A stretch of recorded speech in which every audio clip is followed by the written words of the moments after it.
Hello friends, we are back with the another lecture of inorganic on inorganic fires YouTube channel। ठीक है, तो आज हम लोग का टॉपिक क्या होने वाला है एक्चुअली ऑर्बिटल सिलेक्शन प्रिंसिपल। आपने हो सकता है कभी पढ़ा हो सकता है नहीं भी पढ़ा हो। ठीक है, ऑर्बिटल सिलेक्शन प्रिंसिपल, ये प्रिंसिपल क्या होता है, ये बहुत ही आपका इम्पोर्टेंट प्रिंसिपल है। अगर आपको नहीं आता है तो आप ये नहीं बता पाएंगे कि कौन सी ज्योमेट्री फेवरेबल है।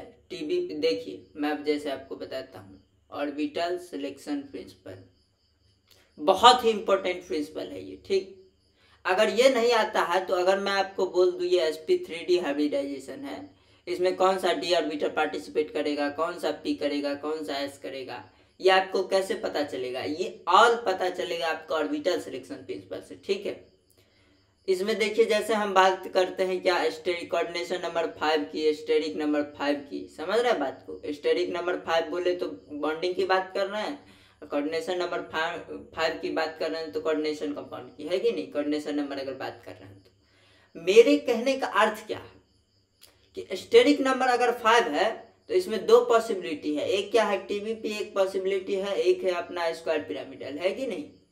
तो कौन सी मॉलिक्यूल कब टीबीपी फेवर करेगी, कब स्क्वायर पिरामिडल फेवर करेगी, अगर ये आपको जानना है तो बने रहिए इस वीडियो में। ठीक है, आपको एक एक चीजें पता लग जाएंगी, इसके कुछ प्रिंसिपल्स होते हैं, कुछ रूल्स होते हैं।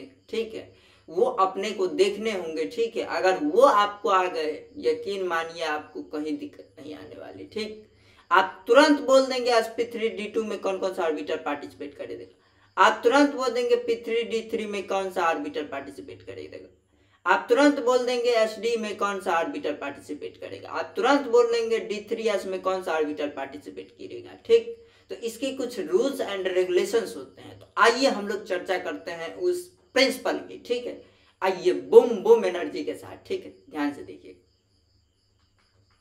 हम लोग आ चुके हैं बूम बूम एनर्जी के साथ। यहाँ पे लिखेंगे हम orbital selection principle, orbital selection principle. इसमें सबसे पहले कुछ रूल्स होते हैं आपको। ठीक है, मैं आपको डी ऑर्बिटल का सिलेक्शन दिखाता हूं, ध्यान से देखिएगा। अगर ये मैं एस ऑर्बिटल लेता हूं या ये पी ऑर्बिटल लेता हूं, ठीक, तो आप ध्यान से देखिए, इसमें हमको क्या करना है, तीन चीजें याद रखनी होती है बेसिकली। ठीक, ऑर्बिटल को सिलेक्ट करते वक्त कि कौन सा ऑर्बिटल हमको पार्टिसिपेट, मान के चलिए हमको एक एस और एक पी चाहिए, तो कौन सा एस और कौन सा पी लेंगे, क्योंकि तीन पी जो होते हैं P X P Y P Z होते हैं, है कि नहीं। कौन सा लेंगे ये कौन बताएगा, ऑर्बिटल सिलेक्शन प्रिंसिपल। कैसे पता चलेगा, तो इसके लिए कुछ रूल्स होते हैं। रूल्स क्या होते हैं ध्यान से देखिएगा। फर्स्ट रूल होता है इसका symmetry, clear, symmetry. Second rule होता है अपना, सेकंड चीज अपने को देखना पड़ता है stability of resulting geometry. very very important, this part is okay, stability of resulting geometry, clear, stability of resulting geometry। और थर्ड पार्ट होता है कि एनर्जी गैप क्या होनी चाहिए, उसके बीच मिनिमम होनी चाहिए। सिमेट्री क्या होनी चाहिए, जिस ऑर्बिटल के साथ पार्टिसिपेशन आप करवाएंगे, हाइब्रिडाइजेशन में ले जाएंगे, समझ रहे बात को, उसमें सिमेट्री क्या होनी चाहिए, मैक्सिमम होनी चाहिए, समझ रहे हैं, मैक्सिमम सिमेट्री। और स्टेबिलिटी ऑफ रिजल्टिंग ज्योमेट्री मैंने बता ही दिया, क्या होना चाहिए, मैक्सिमम होना चाहिए। स्टेबिलिटी जो रिजल्टिंग ज्योमेट्री बन रही है मॉलिक्यूल की, उसकी मैक्सिमम होनी चाहिए स्टेबिलिटी, क्लियर। और एनर्जी गैप जो होना चाहिए उस ऑर्बिटल्स के बीच का, एटॉमिक ऑर्बिटल्स के बीच का, that is very low, clear. Energy gap should be minimum, लिखिएगा energy gap should be minimum, clear. मतलब अपने को इस तीन चीजों को ध्यान में रख करके क्या करना है, ऑर्बिटल को सिलेक्ट करना है। ठीक है, पहला सिमेट्री, दूसरा स्टेबिलिटी ऑफ रिजल्टिंग ज्योमेट्री, और तीसरा energy gap should be minimum. अब ध्यान से देखिएगा, अगर हम एस और पी की बात करें, मान के चलिए हमको एक sp हाइब्रिड ऑर्बिटल बनाना है, तो sp में कौन कौन से हाइब्रिड, कौन से एटॉमिक ऑर्बिटल पार्टिसिपेट कर रहे होंगे। ठीक, तो याद देखिए यहाँ पे ये s और p ऑर्बिटल जो है, इसके बीच एनर्जी भी आपका उतना ही है, P X P Y P Z, सारों की सिमेट्री सेम होती है। P X P Y P Z कैसे होते हैं बताइए, ये कैसे होते हैं? ये एक्सियल ऑर्बिटल होते हैं, है कि नहीं? एक्सियल हमको पता है, ये एक्सिस के अलॉन्ग होते हैं, है कि नहीं? और तीनों की सिमेट्री एक जैसी होती है कि नहीं? सिमेट्री बोले तो क्या, प्लस माइनस, है कि नहीं? अनजीडेड हो गया। सेंटर ऑफ सिमेट्री क्या है इसमें? एब्सेंट है। अगर सेंटर ऑफ सिमेट्री एब्सेंट है इसका मतलब अनजीडेड है, तो तीनों अनजीडेड है। एक्सियल भी है तीनों। और एस अपना क्या है? ओमी डायरेक्शनल, नॉन डायरेक्शनल, है कि नहीं? तो इसका तो मान लीजिए कोई डायरेक्शन ही नहीं होता है, मानिए तो सारा डायरेक्शन है कि नहीं? ये स्फेरिकल होता है ऑर्बिटल, एस ऑर्बिटल। ओमी डायरेक्शनल भी बोल सकते हैं, नॉन डायरेक्शनल भी बोल सकते हैं, समझ रहे बात को? ये वैसा मॉलिक्यूल हो गया। तो एस और पी के बीच पहला देखिए, अगर सिमेट्री मैच कर रही है एस और पी के बीच, पी की तीनों की सिमेट्री मैच करी और एस के साथ मिला रहा है, तो एस के साथ सिमेट्री मैच नहीं कर रही है।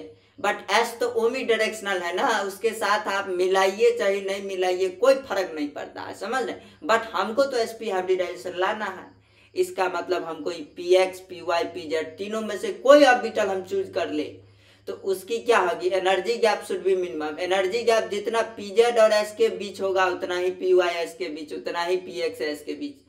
पहला भी सेम, तीसरा भी सेम, सिमेट्री भी मैक्सिमम हो गई, है कि नहीं? स्टेबिलिटी ऑफ रिजल्टिंग ज्योमेट्री, आपको पता है एसपी हाइब्रिडाइजेशन में लीनियर मॉलिक्यूल बनेगा, लीनियर, और सारे में लीनियर ही बनेगा, है कि नहीं? सारे में अगर एसपी एक्स लेते हैं, एसपी वाई लेते हैं या एसपी जेड लेते हैं, क्योंकि ये अगर हाइब्रिड ऑर्बिटल एसपी बन रहा है सिग्मा ही ना बनाएगा, और सिग्मा बनाएगा तो क्या करेगा?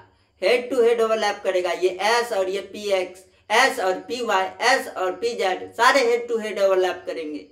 और हाइब्रिड ऑर्बिटल अगर सिग्मा बॉन्ड बनाते हैं तो सारे की शेप क्या आने वाली है? ज्योमेट्री क्या आने वाली है? Actually linear. अब बॉन्ड एंगल क्या रहने वाला है आपका? 180 डिग्री। तो सारे में तो बॉन्ड एंगल एक ही जैसा हो गया, इसका मतलब स्टेबिलिटी भी सेम है। इसका मतलब इसमें कोई भी ऑर्बिटल आप चूज कर सकते हैं, समझ गए बात को? तो ये थी ओवरऑल कहानी एक्चुअली, ठीक है? कहानी शुरू होगा अब, कहानी में ट्विस्ट आएगा, आप ध्यान से देखिएगा। हम लोग बात करते हैं, अगर मैं बात करूं ध्यान से देखिएगा, ये एस ऑर्बिटल और ये पी ऑर्बिटल और ये क्या होगा अपना डी ऑर्बिटल, 1 2 3 4 5 डी ऑर्बिटल। तो याद रखिए जब कभी भी अपने को S D overlapping S P D overlapping करवानी हो, जब कभी को अपने एस पी ओवरलैपिंग करवानी हो, ये तीनों में से कोई भी ओवरलैपिंग करवानी हो तो आपको ऑर्बिटल सिलेक्शन प्रिंसिपल आना चाहिए, ठीक है? तभी अपन लगा पाएंगे। Clear? Orbital selection principle, selection principle हमने एस और पी की चर्चा कर ली है, ठीक है कि नहीं? अब हम लोग बात करते हैं किसकी? एसपी डी ओवरलैपिंग की बात करते हैं, ठीक है? मतलब डी ऑर्बिटल के सिलेक्शन रूल हम लोग पढ़ने वाले हैं। क्लियर? ध्यान से देखिए, तो यहां पे लिखेंगे अपन orbital selection in D orbital, ठीक है? Orbital selection in D orbital, ठीक है? ऑर्बिटल को कैसे सिलेक्ट करेंगे? डी ऑर्बिटल में से। क्लियर? तो ध्यान से देखिएगा, बहुत ही इंपॉर्टेंट है। इसमें क्या करने पड़ेंगे? आपको दो चीजें देखनी पड़ेंगी, ठीक? पहला तो आपको देखना पड़ेगा, ये ध्यान से देखिएगा, और दूसरा क्या देखना पड़ेगा? ध्यान से देखिएगा। पहला आपको देखना पड़ेगा कि उसका कॉन्फ़िगरेशन क्या है, D10 या D0, ठीक है? ये हम किस में देखेंगे? किसमें देखेंगे? ये हम नॉन ट्रांजिशन मेटल में देखेंगे, ठीक है? इसमें CFSE एक्चुअली 0 होगा, ठीक है? तो हम सिलेक्शन प्रिंसिपल डायरेक्ट स्टेबिलिटी के बेस पे लगाएंगे, ठीक है?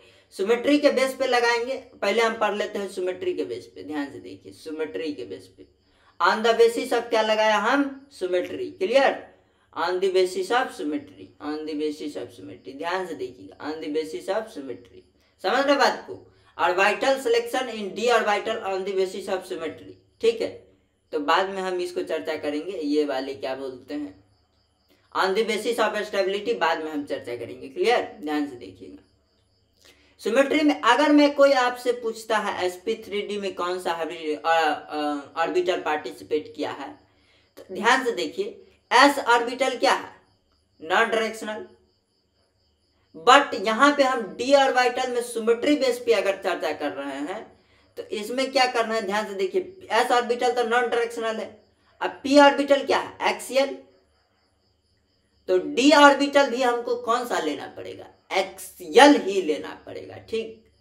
डी ऑर्बिटल भी अपने को कौन लेना पड़ेगा, एक्सियल, क्योंकि डी ऑर्बिटल में सिमेट्री डिफरेंट हो जाएगी। ध्यान से देखिए आप, क्योंकि सारे डी ऑर्बिटल सेम नहीं होते हैं, सेम शेप के नहीं होते हैं। 2 2 4 1 5, ध्यान से देखिएगा। आपको पता है, भली भांति आपको पता है D X Y, D Y Z, D Z X, है कि नहीं, D X square minus Y square एक डी जेड स्क्वायर। ये दोनों तो क्या होते हैं, ये दोनों एक्सियल ऑर्बिटल होते हैं, और ये दोनों क्या होते हैं, नॉन एक्सियल, है कि नहीं। इसको बोलते हैं नॉन एक्सियल ऑर्बिटल, क्योंकि ये एक्सिस के अलोंग नहीं होते हैं, है कि नहीं, नॉन एक्सियल डी ऑर्बिटल्स। तो इसका मतलब अगर सिमेट्री डिफरेंट हो गई तो अब अपने को ऑर्बिटल सिलेक्शन प्रिंसिपल इस पे लगाना पड़ेगा, ठीक। तभी अपन चूज कर पाएंगे कि कौन सा ऑर्बिटल इस पे पड़ेगा, ठीक है। तो पी ऑर्बिटल एक्सियल होता है, हमको पता है, तो डी ऑर्बिटल भी एक्सियल लगेगा, ठीक है। अब कौन सा डी लगेगा, दोनों एक्सियल है, एक ये D X square minus Y square, एक डी जेड स्क्वायर। तो ध्यान से देखिएगा, इधर ध्यान से देखिएगा। अगर हम ये ले लेते हैं, चर्चा करेंगे हम, ठीक, ध्यान से देखिएगा, ठीक है। sp3d की बात कर रहे हैं।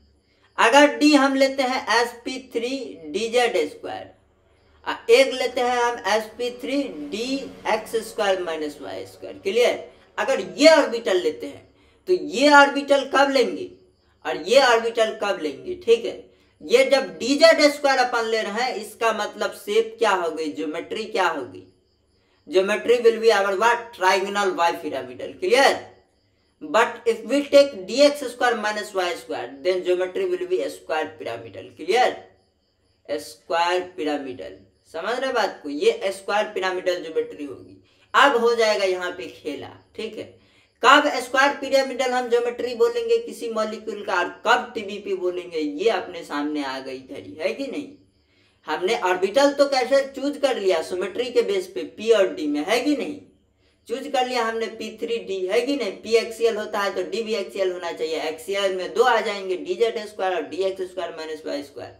तो dz² अगर पार्टिसिपेट करेगा तो tbp होगा। आपको तो पता ही है ये sp3dz² में क्या होता है, s plus px plus py, sp2, ये अपना क्या हो गया, sp2 प्लस pd, बताया था आपको, है कि नहीं, प्लस pz और dz² मिल जाएगा, क्योंकि इसकी सिमेट्री मैच कर रही है ना, pz dz, z कंटेंट हो गया, है कि नहीं।